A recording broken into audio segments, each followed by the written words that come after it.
Hello friends, welcome to my YouTube channel Rajshekhar Bharti में आपका स्वागत है। फ्रेंड्स, आज के वीडियो में मैं सिलेबस के बारे में डिस्कस करने वाला हूँ। इंग्लिश सिलेबस है ना, MA PG post graduation English का सिलेबस मैं डिस्कस करने वाला हूँ, जो कि पाटलिपुत्र और पटना दोनों जगह सेम फॉलो होती है, क्योंकि दोनों यूनिवर्सिटी में सिलेबस सेम ही है। आप वेबसाइट पर जाकर चेक कर सकते हैं, पाटलिपुत्र या पटना की वेबसाइट पर दोनों में सिलेबस आपको सेम मिलेंगे।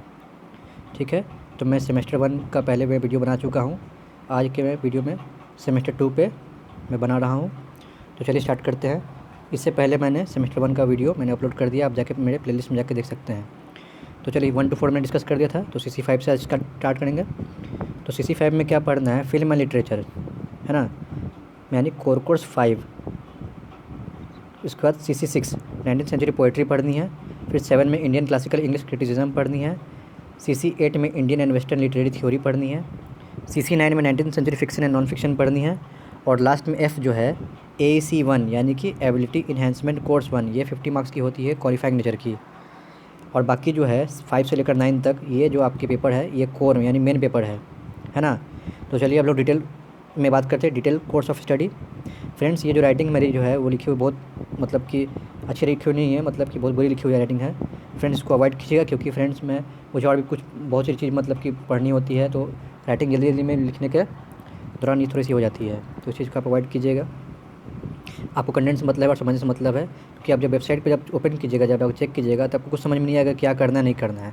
तो वहाँ से मैंने एक्सट्रैक्ट करके इसको छाट के अलग से मैंने लिखा है, ताकि आप उतना ही पढ़िए, उतना ही समझिए जितना आपको ज़रूरत है। बाकी फालतू का चीज़ आपको ज़रूरत नहीं है, उसको आप इरेडिकेट कीजिए। तो चलिए, क्वेश्चन 1 आपको कैसे पूछा जाएंगे एग्जामिनेशन में? 3 क्वेश्चन होंगे। क्वेश्चन 1 में आपको मल्टीपल चॉइस क्वेश्चन होंगे 10x1, यानी हर एक क्वेश्चन 1 नंबर, यानी 10 क्वेश्चन 10 नंबर। क्वेश्चन 2 में कंपलसरी ये भी है, आंसर 4 शॉर्ट आंसर क्वेश्चन होंगे, जिसमें से आपको एक क्वेश्चन के लिए आपको 6 मार्क्स मिलेंगे। टोटल आपको 4 करनी है, तो 4 से 24, और आपको 6 वहाँ पर चूज़ करने रहेंगे। जैसे 6 में से आपको 4 बनाना है या 5 में से 4 बनाना है, ठीक है ना, तो 4 बनानी है आपको है। उस तरह से 3x12 क्वेश्चन 3 में, यानी 3 क्वेश्चन करनी, हर एक क्वेश्चन 12 नंबर का होगा, यानी 3 12 36, है ना। वहाँ पे भी आपको चूज़ करना रहेगा, 5 क्वेश्चन आप दिया रहेगा, और 5 में से आपको 3 क्वेश्चन आपको चूज़ करनी है, तो आपको वहाँ पे आप चूज़ करके आप आराम से बना सकते हैं। चलिए हम लोग CC5 के बारे में डिस्कस करते हैं, फिल्म एंड लिटरेचर के बारे में। देखिए, फिल्म एंड लिटरेचर ये नया टॉपिक है, सेमेस्टर 2 में हो जाता है, ठीक है ना। इससे पहले आप रोज़ पोएट्री, है ना, नॉवेल, ये सब पढ़ते आ रहे हैं, तो अब ये जो है ये एक नई चीज़ हो जाती है, film and literature. Film and literature है क्या? है ये नॉवेल ही है, मतलब ठीक है, नॉवेल टाइप का ही है। आपको यहाँ बस ये फ़िल्म जो है आप जाके यूट्यूब पे जाके देख सकते हैं, आप जाके आप उसके बाद फिर समझ सकते हैं। जैसे देखिए, नॉवेल है रविंद्रनाथ टैगोर की होम एंड द वर्ल्ड, उसी पे ये बेस्ट फिल्म बनी है सत्यजीत रे की घरे बैरे। घरे मतलब होम और बैरे मतलब वर्ल्ड, है ना, 1916। और ये फिल्म बनी 1984 में सत्यजीत रे की, है ना। ये किस पे बेस्ड है? 1905 बंगाल पार्टीशन पे बेस्ड है ना। तो आप जाकर यूट्यूब पे आप देख लीजिएगा, तो आपको जल्दी आपको एक बार एक ब्रीफ आइडिया मिल जाएगा। फिर उसका पढ़िए जाके आप नॉवेल, तो आपको जल्द मतलब इजी रूप में आपको समझ में आएगी। उस तरह से हम बात करेंगे यूनिट 2 में। यूनिट 2 में है खुशवंत सिंह ट्रेन टू पाकिस्तान 1956, ये पार्टीशन ऑफ इंडिया बेस्ड 1947। उस पर फिल्म बनी है पैमिला रुक्स ट्रेन टू पाकिस्तान 1998, ठीक है। उसके बाद यूनिट 3 में हम लोग आएंगे सोनाली बोस की अमू 2005, और उसी फिल्म बनी हुई है सोनाली बोस की ही द्वारा, अमू 2005। ये 1984 6 राइट्स पर बेस्ड है, 6 जेनोसाइड्स पे ये बेस्ड फिल्म है ना। और उस पर आपको नॉवल पढ़नी है, सारे फिक्शनल नॉवल है। यूनिट 4 में आप पढ़िएगा हार्पर लीग के to kill a mockingbird 1960, और इस पर फिल्म बनी है Robert Patrick to kill a mockingbird 1962। उसका यूनिट 5 में novel Ken Kesey one flew over the cuckoo's nest 1962, ये आप इसको चाहें तो आप इसको छोड़ सकते हैं, ठीक है ना। इसको आप नहीं भी पढ़ सकते हैं, तो कोई दिक्कत नहीं है, आपको इसको पढ़ने की जरूरत नहीं है, क्योंकि यूनिट 1 2 3 4 पढ़ लिए आप, उतना आपके लिए काफ़ी है। आराम से आपके एग्ज़ाम में आपको अच्छे मार्क्स मिल जाएंगे। 5 को आप छोड़ सकते हैं, पढ़ने के माने तो आप 5 पढ़ लीजिए, लेकिन आपको चूज़ करने का रहेगा तो आपको, क्योंकि बहुत चीज़ पढ़नी रहती है आपको, तो कितना आप पढ़िएगा। अब ये कोर्स आउटकम में दिया हुआ आपको है कल्चर हिस्ट्री आइडियोलॉजी, मतलब इसके बारे में कि हाँ, ये पढ़ने के बाद आपको क्या समझ में आता है कि कल्चर आप हिस्ट्री और आइडियोलॉजी मतलब विचारधारा कैसी थी, है ना। तो इस सब के बारे में आप जब पढ़िएगा उसका ये दिया हुआ कोर्स आउटकम, ठीक है। चलिए आगे देखते हैं हम लोग। आगे है CC6 यानी core course 6 paper 19th century poetry. Friends, video थोड़ी सी लंबी होगी, क्योंकि इसमें टोटल जो है आपको 5 कोर कोर्स पढ़नी है, ठीक है ना। तो थोड़ी सी वीडियो लंबी होगी, तो फ्रेंड्स इसके लिए आप सब्र करके आराम से देखिए। आप देखते रहिएगा तो आपको समझ में आ जाएगा, और आप नेट पर जाइएगा, खुद से डाउनलोड कर सिलेबस पढ़िएगा, तो आपको दिमाग ख़राब हो जाएगा। आप चाहे तो डाउनलोड कर लीजिए, और फिर मेरे वीडियो से आप कंपैरिजन कर लीजिए, आपको पता चल जाएगा, ठीक है। बस सिर्फ राइटिंग का थोड़ा फ्रेंड जो है वो अंतर है, राइटिंग थोड़ी सी मेरी यहाँ पे ख़राब हो गई है ना फ्रेंड्स। चलिए देखते हैं हम लोग यूनिट 1 में वर्ड्सवर्थ द प्रील्यूड बुक 1, है ना। विलियम वर्ड्सवर्थ की हम लोग को द प्रेल्यूड बुक 1 पढ़नी है। सैमुअल टेलर कॉलरिड्ज की हम लोग को the rhyme of the ancient mariner पढ़नी है, ये हम लोग ग्रेजुएशन में पहले से पढ़ चुके होंगे, है ना, पढ़ चुके हैं। उसका जॉन किट्स की हाइपेरियन पढ़नी है। उसके मैथ्यू अर्नल्ड की द स्कॉलर जिप्सी, ये भी ग्रेजुएशन में पढ़ चुके हैं। तो ये 2 चीज़ जो है आप पहले से पढ़ चुके हैं, तो आपको आसानी होगी पढ़ने में। अब यूनिट 5 में बात करें तो ब्राउनिंग, रॉबर्ट ब्राउनिंग की rabbi Ben Ezra, Porphyria's lovers, love among the ruins, two in the company, मैंने टिक किया हुआ है, तो आप 2 पढ़ लीजिए, काफ़ी है उतने लिए। टिक करने का ये मतलब नहीं फ्रेंड्स कि आप मतलब कि वो पढ़ लीजिए और मैंने टिक नहीं छोड़ दी, नहीं। मेरा कहने का मतलब है कि आप टाइम है अगर तो पढ़ सकते हैं, नहीं तो ये जो मैंने टिक किया ये मेन इंपॉर्टेंट है, इससे ज़्यादा एग्जाम में आती है, तो आप इसको आप पूरा पढ़िए आप। उसके बाद यूनिट 5 सीजी रोजेटी कोपलिन मार्केट, ये आप मस्त आप पढ़ लीजिए, ठीक है ना।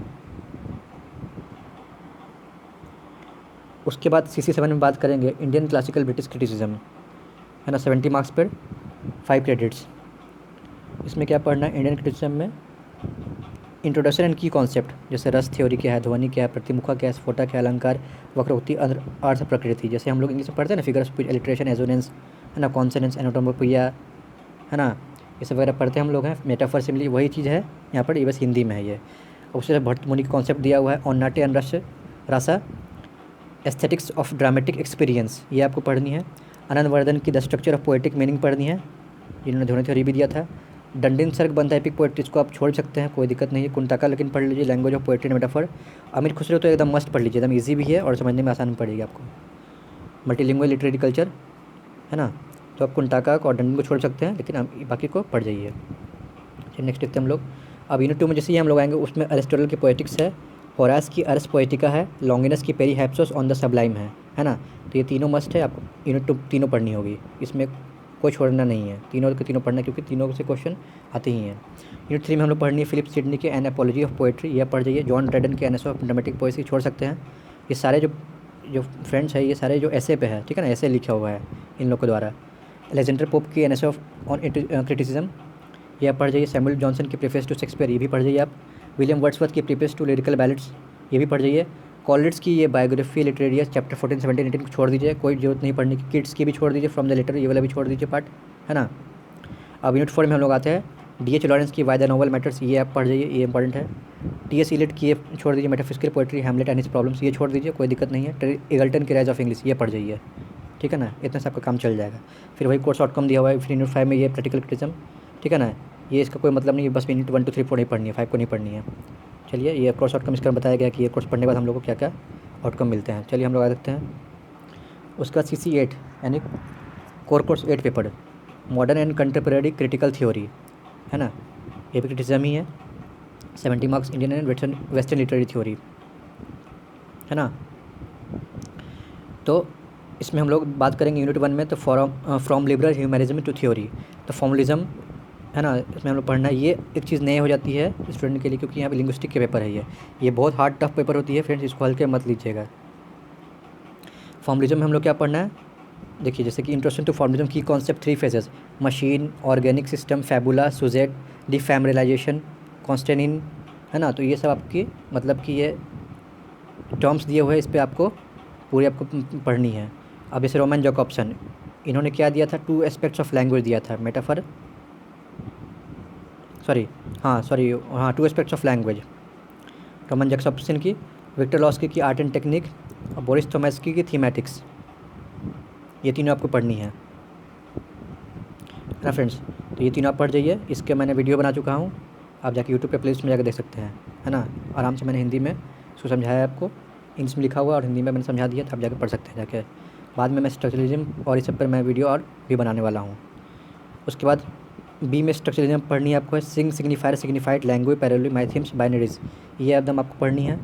फर्डिनेंड डी ससोर के बारे में हम लोग को पढ़नी है। कोर्स इन जनरल लिंग्विस्टिक्स, नैरेटोलॉजी क्या है, अब इसका क्या है, इंट्रोडक्शन टू की कॉन्सेप्ट, अब सब्जेक्ट क्या है, प्रेडिकेट क्या है, फंक्शन क्या है, डिज़ायर क्या है, कम्युनिकेशन क्या है, ऑक्सिलरी क्या है, सपोर्ट क्या है, स्टोरी क्या है, रेसिट क्या है, नरेशन क्या है, माइमेसिस क्या है, डाइजेसिस क्या है, ये सब पढ़नी है, सब नए नए टर्म्स है ना। आप फ्रेंड्स आप पढ़िएगा तो बहुत डिफिकल्ट होती है समझने में, तो आप एक बार नहीं, बहुत थोड़ा रीडिंग चाहिए, जब पढ़ते रहिएगा आप तो फिर समझ में आएगा, है ना। तो आप जाकर मेरे यूट्यूब पे जाकर देख सकते हैं, फॉर्मलिज्म में बना चुका हूँ। स्ट्रक्चरलिज्म के मैं वीडियो जो है मैं आगे बनाऊँगा, ठीक है फ्रेंड्स। चलिए हम लोग आगे चलते हैं। उसके बाद देखिए हेट्रोजाइजेटिक है, होमोलैजेटिक है, ऑडियोजेटिक है, फोकलिज्म है, एनालिप्टिक्स है, प्रोलिप्स। इतना पढ़ने की जरूरत नहीं है, छोड़ सकते हैं। व्लादिमीर प्रॉप की मॉर्फोलॉजी ऑफ फॉल्टिल्स, ये भी छोड़ सकते हैं। हाँ, लेकिन गेरार्ड गेनेटी के बारे में आप narrative discourse excerpt from Rivkin and Ryan, ये थोड़ा सा पढ़ लीजिए। साइकोएनालिसिस, फेमिनिज्म और इकोक्रिटिज्म, यूट्यूब में हम लोग साइकोएनालिसिस में क्या पढ़ना है, फ्रेड और लैकन की। फ्रेड का पढ़ जाइए, बियॉन्ड द प्लेजर प्रिंसिपल एग्जैप्ट पढ़ जाइए, लैकन छोड़ दीजिए। फेमिनिज्म पे वर्जीनिया वुल्फ एकदम पढ़ जाइए, अच्छा भी है, इजी लैंग्वेज में समझाया हुआ है, पढ़ जाइए इसको जाके आप, ठीक है ना। उसके बाद इकोक्रिटिज्म एंड ग्रीन स्टडीज़ में आपको चिरल ग्लॉफ्टी के बारे में पढ़ जाइए आप, है ना, इंट्रोडक्शन टू इकोक्रिटिज्म रीडर। और पैट्सी हेलन टाइम अगर है तो आप पढ़ सकते हैं, making peace with the nature, पढ़ना छोड़ सकते हैं। चलिए इसके बाद आगे देखते हैं हम लोग। यूनिट 3 में हम लोग मार्क्सिज्म पढ़िए, ईजी टॉपिक है, ज़्यादा दिमाग मतलब इसमें ख़राब करने की जरूरत नहीं है, समझ में आ जाएगा। न्यू हिस्टोरिसिज्म में कल्चर है, मेटलिज्म, पोस्ट कॉलोनियलिज्म। मार्क्सिज्म में देखना है हम लोग क्या, मार्क्सिज्म में from capitalist from Rivkin and Ryan. तो फ्रेंड्स मार्क्सिज्म पढ़ जाइए, हॉकहैमर छोड़ दीजिए, न्यू हिस्टोरिज्म छोड़ दीजिए, पोस्ट कॉलोनियलिज्म पढ़नी है आपको। तो इसमें क्या पढ़नी है, ए और बी में से होमी के बाबा पढ़ जाइए, साइंस टेकन फ्रॉम वंडर्स, ठीक है, आनिया लोम्बा छोड़ दीजिए। उसके बाद यूनिट 4 में हम लोग आएंगे post structuralism, discourse and power, ठीक है ना। तब पोस्ट स्ट्रक्चरलिज्म भी छोड़ सकते हैं, कोई दिक्कत नहीं है, क्योंकि बहुत सारी थ्योरी है, बहुत सारा इतना पढ़िएगा तो आपका जो है ना एग्ज़ाम मतलब जल्दी आती है, तो फिर एग्जाम पॉइंट ऑफ व्यू से बहुत टाइम नहीं मिल पाएगा। नेक्स्ट है हम लोग का पोस्ट मॉडर्निज्म, इसमें लियोटार्ड पढ़ सकते हैं, द पोस्ट मॉडर्न कंडीशन पढ़ सकते हैं, बाकी बी और सी छोड़ दीजिए। फिर वही कोर्स आउटकम है, ठीक है ना। उसके हम लोग चलते हैं CC9 19th century fiction and non fiction. इसमें हम लोग क्या पढ़ना है, देखिए यूनिट 1 2 3 4 5 दिया। यूनिट 1 में जेन ऑस्टन की एमा पढ़ जाइए, ठीक है ना, ये पढ़नी है। जॉर्ज इलियट की मिडिल मार्च, ये आपको पढ़नी है। चार्लोट ब्रॉन्ट की जेन एरी पढ़ जाइए। चार्ल्स डिकेंस का लिबर्टीज तो पहले से पढ़ चुके होंगे, एमा भी मेरे ख्याल से पढ़ चुके होंगे। मैथ्यू आर्नल्ड कल्चर एनर्जी छोड़ सकते हैं, कोई दिक्कत नहीं है, उसका कोर्स आउटकम है। फिर इसका लास्ट में AC1 का पेपर जो मैंने पहले बताया था।